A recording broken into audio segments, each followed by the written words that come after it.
Well, thank you to Christian, thank you to Joe, and thanks to all of you for showing up. The topic today is Sport for Life, driving retention through innovation and technology. And I thought that for today's presentation, what I would do is I would use a little bit of the following outline. We'll give you just a little bit of my personal perspective because I'll have a unique angle on sport technologies and how we can possibly implement those to try to have significant gains. We'll do a quick little youth sport review just to highlight a couple topics that I think reveal and reflect on where youth sport is today.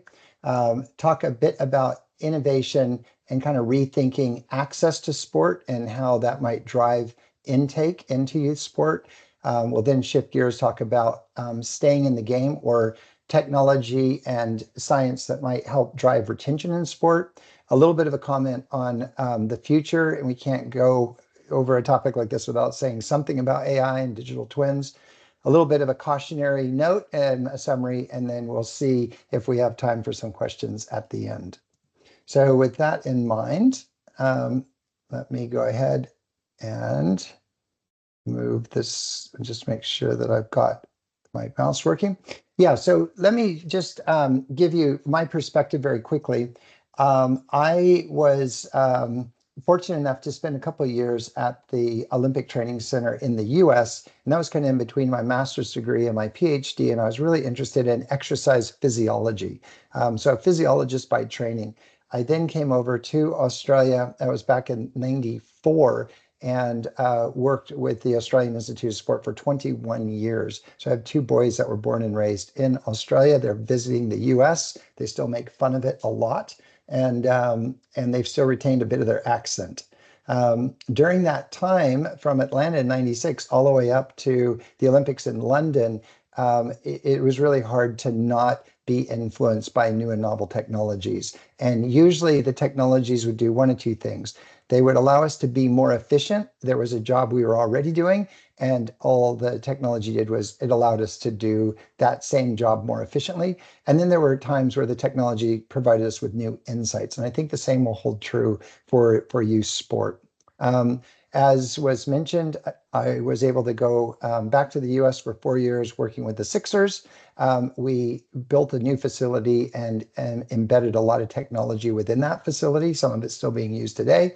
And then for the last 4 years, I've worked in a concierge health and wellness startup company looking at performance health sciences. And then, as was mentioned, in another couple of weeks, I'll be going back into a conjoint role with the University of Queensland and also the Queensland Academy of Sport. So that's the lens that I'm going to take to today's topic. I will tell you that in the early days, back in the 1990s, which is probably way before some of you were born, if you wanted to embrace new and novel technologies as they pertain to your industry, you kind of had to build your own. And so there was a lot of really interesting, innovative technology that was built within the Australian Institute of Sport, and some of that eventually became commercialized. Some of you might be aware of a product known as GymAware that came from Evan Lawton and some of the technicians that had formerly worked at the AIS. Also, Catapult is a company that was born out of a lot of research that came from the Australian Institute of Sport. But today, technology is exploding. There's all kinds of new and novel technologies that may be relevant to your particular needs. And it's not just technology, it's also software. I think that you can kind of lump new sensors and technologies along with some of these really interesting themes that are opening up with AI and large language models. So it's becoming almost a full-time job in some cases to just try to stay aware of what's going on out there and who's capturing technology and putting it to use in unique ways that results in tangible benefits. And that's why we have like a master class such as this one to try to rapidly move through a topic that you may not be reading about a lot, and you just want a bit of an overview to condense a lot of information into a short period of time. So that's what we're going to do today. So let's talk a little bit about youth sport. Why is it so important? I've included a whole number of references, and if I wanted to, I could have dug deeper, and I probably could have come up with even more references. And all of these references consistently talk about this very simple theme, and that is involvement in sport during youth, especially through adolescence, through like those 12, 13 on into 19 years old. They strongly predict higher physical activity, better fitness, and healthier habits in adulthood. And so there's just nothing wrong with that. That's just a wonderful, wonderful statement. And so involvement in sport during youth has many recognized benefits, and those benefits are good for the nation, and they're good for communities, and they're good for the health and well-being of the individuals in those families. So youth sport is worth talking about because it is important. This study came out of Finland, and it just reiterates the fact. The way that you interpret this graph down here is these are odds ratios. So they have an odds ratio of 1. These are for individuals who exercise, they participate in youth sport less than 1 day a week. And then what they do is they look at their participation in lifetime activities that could be physical activities that could be good for health. And what this graph shows is the same thing that we just said, and it's shown many times over, and that is individuals who participate in youth sport many times a week, more than once a week, they end up having a 5-fold higher likelihood of being involved in adult physical activities when they get older. So it sounds like these are not just conceptual themes; these are very real themes. This is basically a study that Merkel published, and they talk about youth sport in the United States. And the good thing they say is there's a lot of children involved in youth sport and adolescent sport as well. Over 45 million youth in the United States of America are involved in some type of organized sport. And 75% of American families with school-age children have at least one child that's participating in sport. The bad thing is that there's also a lot of youth that are not involved in sport or any type of structured activity. And a third of the children in the United States are now classified as being overweight. It's also the case that there are a number of children and teenagers living a very sedentary lifestyle with a lot of screen time and a lot of sitting. And the ugly part about the sport, it's great that they're all moving, but there's a lot of sports in the United States that youth is participating in, especially like soccer and gridiron. And these sports, people are wondering if the youth are appropriately prepared and appropriately coached in these sports, because there are a lot of emergency room visits each year for sport-related injuries. And so this brings up the concept that, one, it would be great if we could get more youth involved in sport, because it looks like the long-term health outcomes are important. But it's important that we don't just skip over a number of children who might feel overweight and not in shape and be very resistant to engaging in some of these sporting activities that are available. And when the youth do get involved in sport, it'd be great to have technology that would allow people working in this area to be safer. Other published studies are recognizing that youth sport participation in Europe, males tend to be a lot more engaged in youth sport than females. So technologies and ways to recruit females is an issue that is of interest. Male and female participation rates increase usually up until about 14 years of age. And then at that stage, 12 to 14, there's usually a rapid reduction in participation rates through adolescence. And that decrease is noticeable and pronounced in female participants. They tend to drop out more than males. So how do we get females involved in sport? And how do we retain the females in sport, as well as come up with schemes and strategies to allow all of the youth to stay involved with sport longer? I tried to look for some Australian data. I did find a study out of Western Australia, and what you can see is the blue arrow going down and the orange arrow going down. They reflect participation rates in consistent in engagers in youth sport. And it recognizes again that from ages of 14 to 17, there's a very noticeable drop off. So one of the questions for us today is, are there any technologies or any techniques or any science that might help mitigate that drop and that reduction, with the thought that it's not just a thing that we should all tolerate, that if we can keep youth involved in sport and sporting activity, it might have long-term benefits, both for those individuals, but also the nation. So here's the question. Is it possible with new science? Is it possible with new technologies? Is it possible with AI to increase participation rates in youth sport, especially in females? And is it possible to decrease dropout rates from youth sport, especially from the ages of 14 to 18? Those are some of the questions. And if you read through the literature, some of the big themes on why people don't sign up or why they drop out after they've signed up is it just costs too much money, or they don't have the transportation to get to the facility, or there are time conflicts, or there's low confidence or perceived ability. And again, we talked about a third of the children in the United States being classified as overweight. It can be difficult to encourage those type of individuals that they should be out there running around on the soccer field with their peers.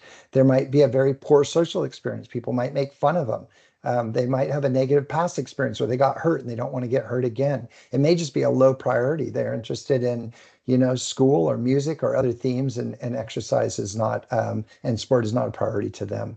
There may be limited opportunities. They just live in an area where there's just not much available. There could be an overemphasis on competition, and people don't like constantly being reinforced that they're not good enough to be on the team that does compete. And if they do, they tend to lose. Injuries are also a theme that comes up over and over. Lack of role models, not seeing anyone in your family or extended family or friends that are involved in sport or sporting related activities, and that there's just no enjoyment. The coach might be really hard on the kids and have a real performance approach versus an enjoyment and experiential approach. So what can technology do to try to address some of these themes that are holding people out of sport? Well, one type of technology that you might not think about a lot is the technology that goes into unique and novel sporting equipment. So inline skating is interesting because even if there's no ice around, if you can make these inline skates available and you can have skating clinics, you can open up a whole new type of activity that lots of people can participate in as long as they can afford the equipment and they don't even need ice to go out and do this type of an activity. The same holds true for roller skis. You could have a whole cross-country ski team up there in Brisbane, and they could do the majority of their training on these high-tech roller skis.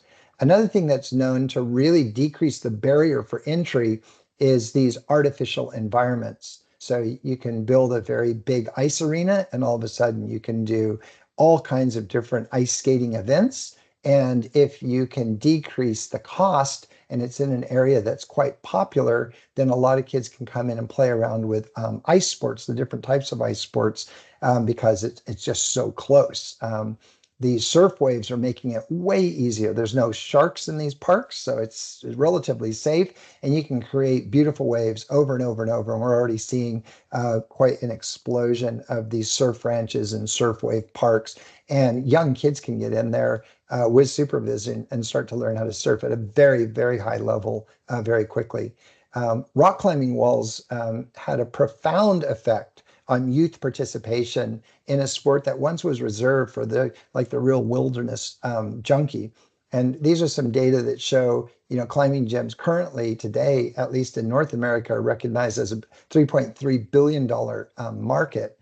And there's this huge increase in youth participation in rock climbing and bouldering, primarily because the accessibility to this sport has really increased dramatically, and it's very safe and it's very social. And so with some novel technologies with synthetic rock and holds, you're able to allow people to experience a sport that normally they wouldn't experience at all. Another thing that's quite interesting, there was a book that came out called Range by David Epstein. I've met him a couple of times. He actually visited the Australian Institute of Sport and featured some of our work in an earlier book that he wrote called The Sports Gene. And so I've talked to him about these ideas of having these multidisciplinary sport parks. And you can imagine for cycling, especially as a child, why not allow them to ride their bicycles and ride their bicycle over the dirt, or ride their bicycle over little safe jumps, or ride their bicycle on the road, or ride their bicycle around a velodrome. And so you don't have to specialize too early for some of the youth. And then what happens is, again, trying to lower the barrier of entry and allow someone not to sign up to say you went to a field sports center. You don't have to pick, am I doing AFL, or am I doing rugby league, or am I doing rugby union, or am I going to do, soccer? It just becomes a field sport playground, and the youth are able to engage sequentially in a whole variety of different field ball related sports. Some technology that I've been involved with over the last year is computer vision technology. And it's just been amazing how rapidly this technology has started to become more and more sophisticated and more usable. There's a company called Foamy. The CEO and founder is an individual I used to work with at the Australian Institute of Sport, Dr. Pete Logan. Kind of traveled the world, worked with another number of countries in technology, including Team USA sailing.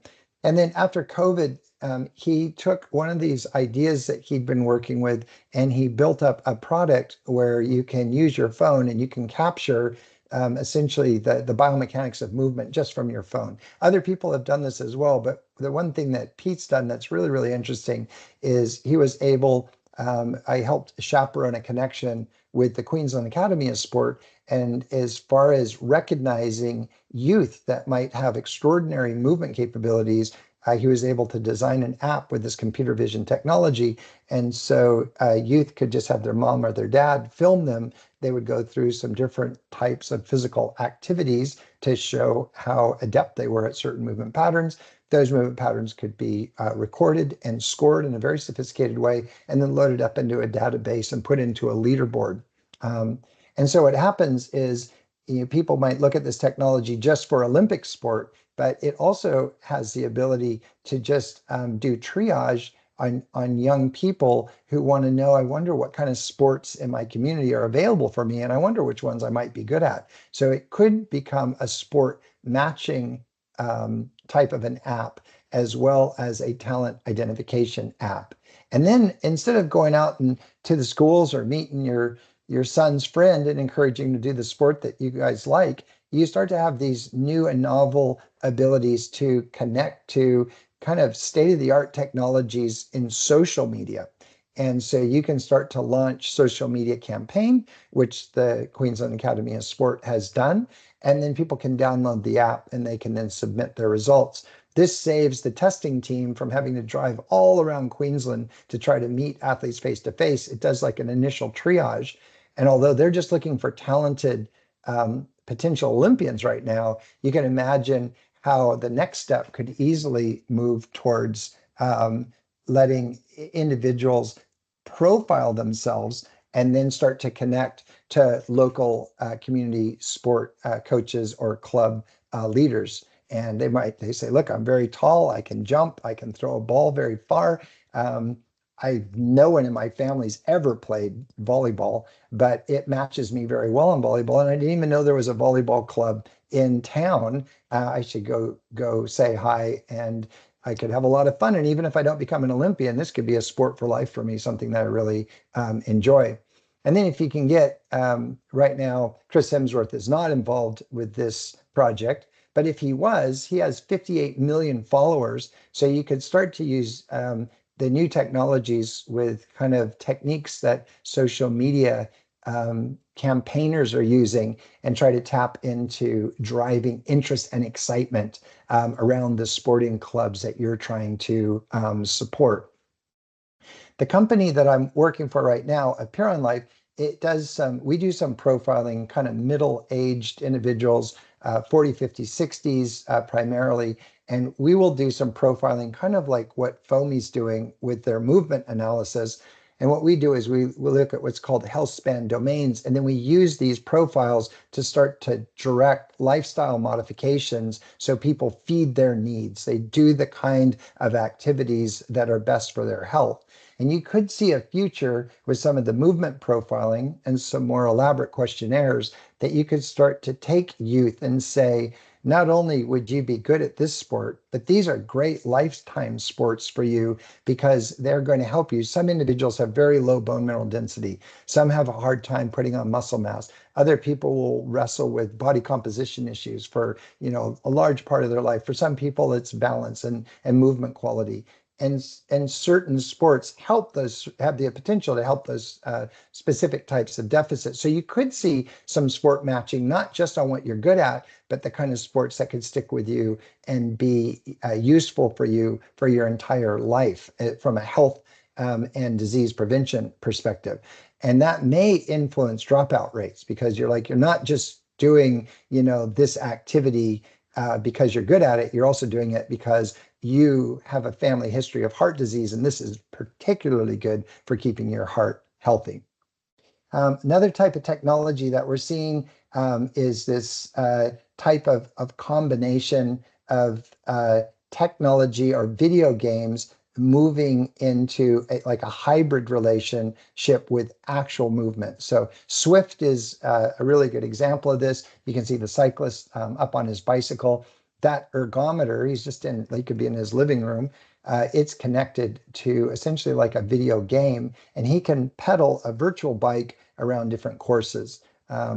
The Oz Cycling has used this concept, and they've started to roll out some talent ID efforts, but it's also becoming a sport almost in and of itself. And it's a really interesting way, if you have access to the bicycles, to connect with a global population of cycling enthusiasts. No one's going to get hit by a car. You're not going to fall off of your bicycle. It's completely safe. So you can imagine for starting to introduce young people into cycling, this would be a very, very safe way to do it.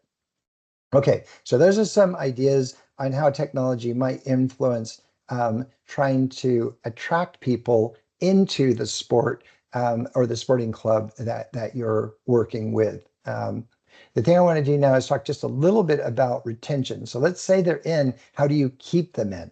Well, one thing that is really interesting to watch is all the gamification and motivational strategies that are starting to be used in the health and wellness industry. Just like you can see, I've got some judo athletes there. They have different colored belts, and those belts have been shown to help retention in the martial arts. So as youth move from their white belts into their yellow belts, into their purple belts, they start to essentially become like addicted, or they feel like there's a sunk cost. I put this much time to get this far. Why would I quit now? And so other sports have tried to do this. I know one youth basketball group in the United States, and they have a series of different colored shirts. And as you progress through different skills, you get awarded these different colored shirts. And so it kind of shows your expertise and skill sets. I have a screenshot there from Aura Ring. They give you crowns. So if you have a particularly good night's sleep, you get a crown. And you can see that Apple has really launched on this idea of streaks, and there's some great behavioral research science behind this, that as people start to build some inertia and they say, wow, I've gone to my weightlifting class 3 times this week, and I've done that for 3 weeks in a row. This is the longest streak I ever had. That can be a motivator for people to be retained within the system. You see things like closure rings, which has become very addictive behavior for a lot of people. With the Apple Watch, it's been around now for decades that they came up with this closure rings, which is, as the day takes off, you can look at your activity, and as that activity accumulates, you close your ring. And these themes are all themes worthy of exploration as you work with clubs and you try to think of how do you keep your club exciting and engaging so that people don't want to quit, or they don't want to quit. They love the environment that they are in.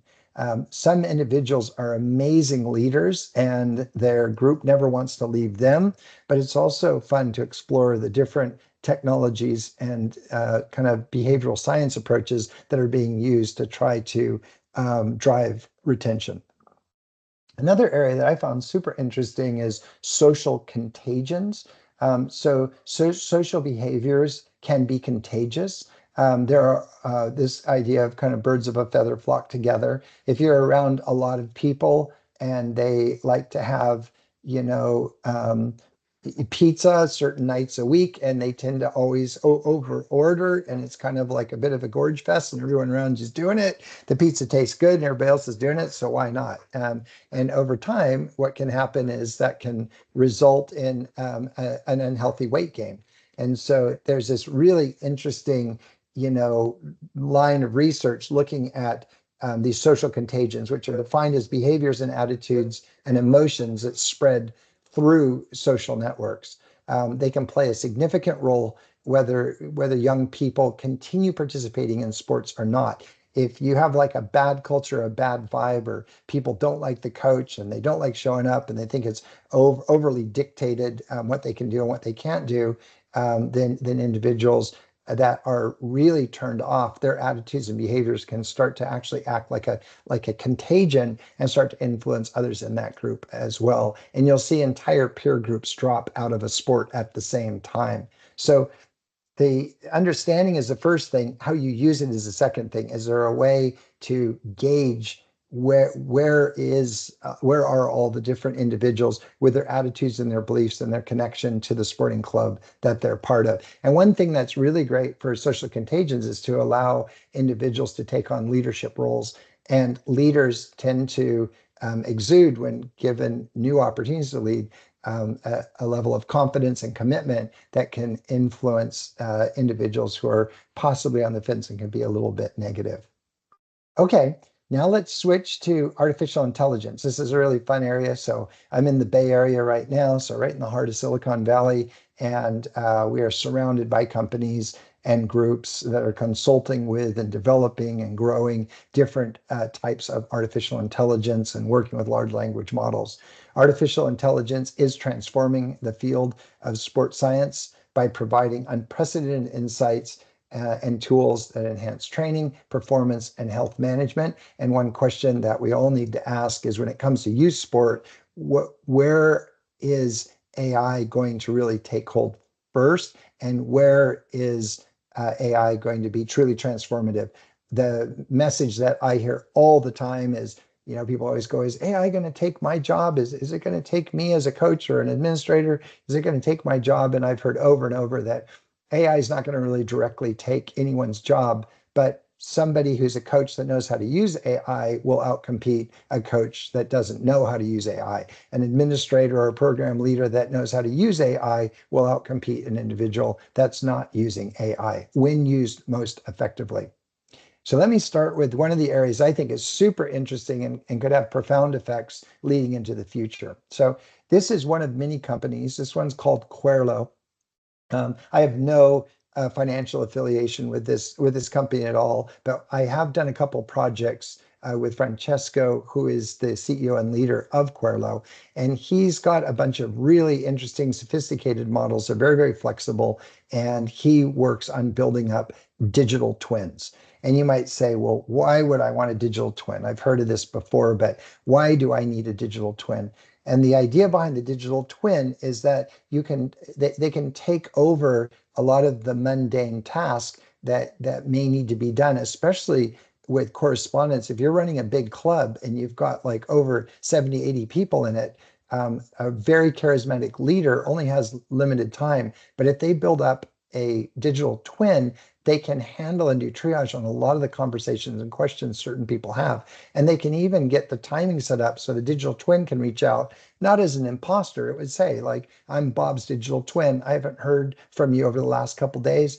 You haven't been at our practices. And I just wanted to check in and see how you're going. You can either talk to me, I can give you a lot of information, or if you want, I'll hook you up with a meeting with the real Bob, so that you can talk to him, because we really value your presence in our practices, and we want to make sure that everything's going well for you. And if you're a really busy person, those people will just slip through the cracks. I ended up asking this digital twin. I said, look, I want to talk to you about creating a chatbot for an adult fitness class. So I'm running an adult fitness class. I have like hundreds of people coming into my fitness class. I'm doing it all on my own. A lot of people don't come as often as I would hope. They're very intermittent. I'd like them to come more consistently. So I asked the chatbot, I said, can you help me understand whether Querlo could help me build up a chatbot that would like mimic me and help me with my adult fitness class? And the chatbot gets right back to me. This is the Querlo administrative chatbot, and she says, yes, I can help you with appointment scheduling and reminders. I can help you with customer engagement. I can help you collect feedback after each class. I can write them a little note and say, hey, just checking in. I wanted to get some feedback on today's session. I can send out weekly some health and fitness tips curated by you. I can be highly customizable to reflect your tone and your spirit. We can choose color themes together, even include motivational videos to send out. And I will be available 24/7. And some of these are getting cheaper and cheaper and cheaper to put together. So I think this is a really exciting area and could have big effects, especially when you have communities where there's one charismatic leader and everybody wants their time, and you wish you could have six of them, and you just don't. So then this is a company, and this company here is called Sphexa, Silicon Valley Exercise Analytics. It's another AI company. They're like an intelligence layer. Sphexa is a startup company that's come out of Stanford. It's the health and performance intelligence layer that's used by a lot of different organizations. They help develop the algorithms that are used in the Apple Watch for detecting if you're having a heart arrhythmia or not. So that's kind of the place that they look in. They are using proprietary AI, combining cutting edge science with the latest tech to deliver individualized, adaptive, and actionable recommendations for pretty much any person in any situation. So I'll tell you, this is some of the modules that they've built up. And with some of the clients we work with here at Appear on Life, we've worked with Sphexa to help come up with resistance training programs or running programs for, say, some Silicon Valley executive, and he wants to run the Chicago Marathon. So that takes a lot of time putting those plans together. So we let the AI take the first pass. We feed it with a bunch of information, and then the AI, it takes a look at all of the Garmin data coming from their watch, and it has some algorithms. And what it does is it tries to produce adaptive coaching with human surveillance, and it saves a lot of time. So they have a module called Alita, and Alita does endurance training plans, including running plans. They have Thread, which specifically is designed to lock and load with different companies and groups who have to produce, like, say 200 resistance training programs for youth. That can take a long time. But with Thread, you can turn this over pretty quickly once you set it up. And the other thing is they have these satyrs, which is kind of like a personality. So they'll take a very famous coach, they'll work with that coach, they'll learn their style, their tone, and their personality, and then they use that to overlay with the training program for delivery. So some people like a real hard ass, like boot camp type of a coach, like get off your butt and don't be lazy and let's go. Where other people like, hey, I understand you got a busy life, and I'm with you, and missing the day is not that big of a deal, but let's get back on top of it. So you can pick the tone. Anyway, I think these areas are really quite interesting. We've also explored different types of engagement. They're almost like robots, but they're kind of like an advanced Siri, where it's a lot of information loaded up into a portal that you can talk to. And so one is called LEQ, and this is something that right now is being marketed for aged care. But you could see for sporting groups in a clubhouse having a portal where people can have a theme and then talk about that theme, like nutrition or recovery. It might be something set up in a recovery area, and people can come in and go, hey, Ellie, this is my name, and I want to know what I should do today. I don't have a lot of time. I'm really sore in my muscles. I got a couple options. It says I definitely do the cold hydrotherapy today. That would be the number one thing that you could do. Um, this one's really fun. I mean, Google is unbelievable with the kind of things that they are making. And they launched this LLM-based conversational diagnostic research AI system. And if they can do this in medicine, just think what you could do for queries and questions coming from parents from their child. And a lot of times the parents have really, really intense questions and they're really committed and they just want to talk and talk and talk about stuff. So what Google did is they introduced Amy, and it's basically a conversational bot, but it's set up for like diagnostic purposes. So what it does is you say, "Hey, Amy, I've been feeling off and my ear hurts, and I don't know what's going on, and I need some help." And so what it does, it's like agentic AI. So it's going to start asking you questions and pulling in more information. And they're showing within about 3 iterations that the diagnosis and the manner with which individuals are being spoken to is perceived as very empathetic, very kind, and very knowledgeable. And so I think this is an area that we all need to think of. Training these models is tricky. That takes a lot of work and a lot of in-house proprietary knowledge. But the machinery of these tools is phenomenal. All right, so hopefully I got you a little bit interested in all the new and novel things coming our way. But now we're going to end, and I'm going to leave you with a couple cautionary notes. So whenever I talk about new and novel technologies in sports science, I use this slide, and I think it's appropriate for new and novel technologies as it pertains to youth sport. And the idea is that technology can be a sword or it can be a shield. A sword is like a new tool. It allows the warrior to move forward faster or stronger or in a more powerful way than they normally could if they didn't have the sword. They know where they want to get, they know the battles they want to fight, and the sword helps them get there quicker. The shield, on the other hand, is something you hide behind when you're under attack. And I find this a lot in elite sport and in many organizations that they'll hire or buy very sophisticated software or very sophisticated technology. But when you ask them, what are you doing with that technology and how is that making all of our lives better? People don't have a good answer. And they tend to say, we need more training courses and we need to get more oriented to it. And it's going to take time before the data is going to be helpful. And there's always like an excuse, but over time, you have this little group that's working on this fancy software or with this new monitoring technology. But you're kind of like, I think we were better before that technology ever got here. And technology isn't always perfect. And there's one story that I like to talk about, and it's fetal heart rate monitoring, because fetal heart rate monitoring was incredible technology, and they're able to monitor the heart rate of the unborn baby. And the idea was this was going to be unbelievable. This was going to make the whole process of giving birth to a child safer. But what happened in the 1970s when this fetal heart rate monitoring technology was introduced, nobody had ever really measured the heart rate of babies en masse.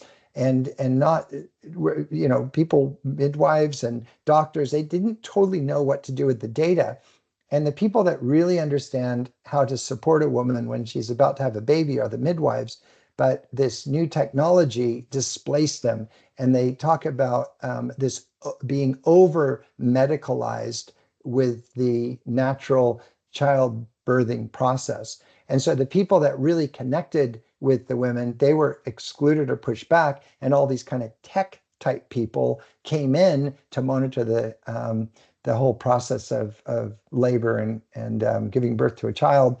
And what you can see in this graph is over essentially 36 years, the percentage of C-sections in this area that were monitored in the US They went from about 1 in 20 women having a C-section all the way up to about 1 in 3 women having a C-section.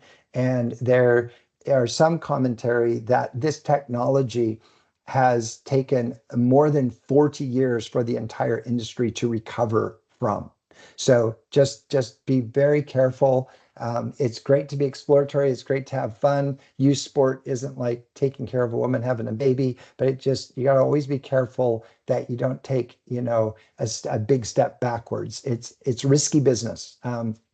I was involved with a group and we wrote a paper. I put the reference down here. Wint was the first author, and we talked about to tech or not to tech. And we were talking to professional sporting, kind of that was our audience, Olympic sport and professional sport. And we kind of went through a series of questions to just really say, look, there's some really fun technology around you, but do you really want to embrace it and start to operationalize it and use it? Because sometimes if you go through a series of questions, you're like, that looks really cool, but I don't think I want to use it yet. All right, the last little bit. I just wanted to let you know that this is kind of a summary slide. As stated by Merkel in this 2013 review paper, it appears that all in all, an emphasis on fun while establishing a balance between physical fitness, psychological well-being, and lifelong lessons for a healthy and active lifestyle are paramount for successful youth sport. And I think some of these themes are very intuitively appealing. And the hypothesis that we've been kind of toying with or playing with today is, can new and novel technologies and approaches help make this happen? So in summary, youth sport participation is not ideal. It looks like it's important and it can improve.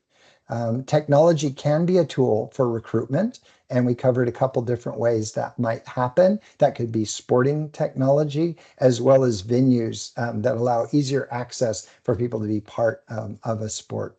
We also talked about these hybrid scenarios where you start to let video games and activity kind of blend together. So high-tech equipment and venues can have impact. Sport retention is a science. There's reasons why people drop out. If you understand those reasons, you can start to embrace new and novel technologies to see if they can help you. And I really like those digital twin themes. I think are really interesting, and also ways to try to monitor kind of the culture of the club that you're working with. It shouldn't be an obligation. It should be a fun, engaging thing that you look forward to, obviously. AI co-pilots can guide, support, and scale coaches. So we're not trying to replace coaches. We're trying to give the coaches and the club leaders tools that allow them to have more impact across more individuals. Exergaming has arrived and it will likely expand. We know that esport is exploding. We know that the gaming industry is making more money than Hollywood right now. So these people are the masters of getting people to try things out and to stick with it. They are learning how to create addictions that drive people to thoroughly enjoy and want to stay with these video games that they're playing. Implementing new technology can be risky. So I gave you a little cautionary note there. I'm saying let's explore and see what kind of fun things are out there to try out. And I do think that new technology represents a lot of potential, and it's a super, super exciting time to be alive. I put in a picture here of Gout, who's just a phenom as a 100-meter sprinter. And he is pictured here with his coach, Di Shepard. And Di recognized his talent year 7 at Ipswich Grammar. And I use that as a picture just to remind all of us that although we're talking about amazing technologies, the part of sport and the part of clubs and the part of youth sport that we all love are these human interactions. So we always want to make sure that the technology augments that and opens up more opportunities for the really good stuff. Okay. So this quote here, the best way to predict the future is to invent it. One thing that I've always loved about Australia, and one of the reasons that I'm coming back, the Olympics are coming to Brisbane. And I was in Australia when the Olympics came to Sydney. And the part I love about Australia is just how innovative and clever and creative Australians are at trying to not just recognize new and novel technologies, but really bring a pragmatic approach to those technologies and look at how to implement them for an advantage. And I think sometimes in the US, they've got all this talent and they get a bit lazy, and there's just so many people. Someone's going to win that 4x100 relay. But in Australia, people really think about, what if we gave that a go? What if we tried this? And I think that's a really unique perspective, and it's one that I really enjoy. So thank you very much for your time.